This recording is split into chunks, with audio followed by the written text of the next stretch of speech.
Hoxhë nderuar, çfarë gjykimi ka mbulesa e femrës në Islam? Elhamdulillah, salatu wassalamu ala rasulillah. Falëndërimi takon Allahut.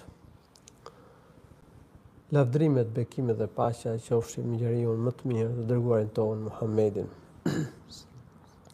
Allahu subhanahu wa taala ka urdhëruar në Kur'an që femrat të mbulohen.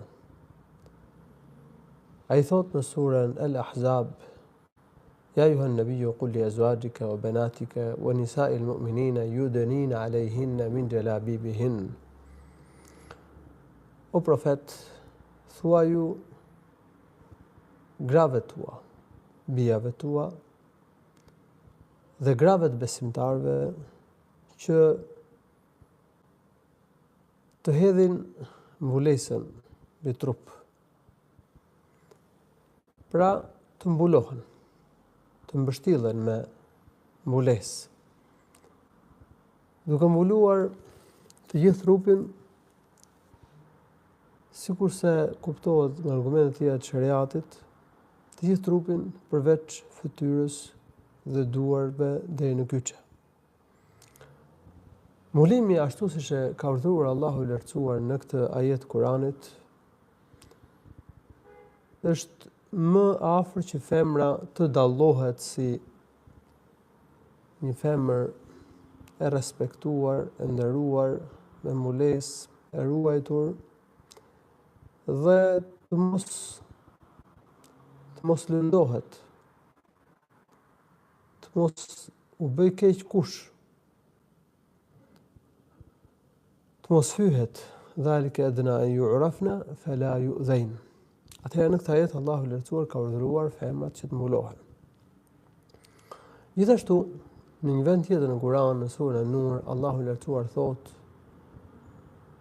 وَقُلْ لِلْمُؤْمِنَاتِ يَغْضُضْنَ مِنْ أَبْصَارِهِنَّ وَيَحْفَظْنَ فُرُوجَهُنَّ وَلَا يُبْدِينَ زِينَتَهُنَّ إِلَّا مَا ظَهَرَ مِنْهَا وَلْيَضْرِبْنَ بِخُمُرِهِنَّ عَلَى جُيُوبِهِنَّ. Thua ju besimtareve, le të ulin shikimet, le të ruajnë organin gjinor, do të ruajnë veten nga immoraliteti, të mos i shfaqin storitë e tyre, përveç asaj që është e dukshme, pra storitë e brendshme të mos i shfaqin, dhe me shamin të mbulojnë, kuptohet kokën, të mbulojnë qafën, gjoksin, të mbulohen mirë, ashtu siç duhet me shamin. Shamia, fjala khumur, khimar, e përmendur në ajetin e Kuranit, tregon mbulesën e kokës, me të cilën femra, sipas këtij urdhri kuranor, mbulon kokën, mbulon qafën, mbulon edhe gjoksin. Pra qartësisht, në këto ajete të Kuranit, Allahu subhanahu wa taala ka urdhëruar, pra e ka bërë detyrë femrës që të mbulohet. Që ky është një urdhër kuranor, është përcaktim i qartë i Zotit të gjithësisë në shpallje në Kur'an. Ndaj femrat e kanë farz, kanë detyrë të mbulohen.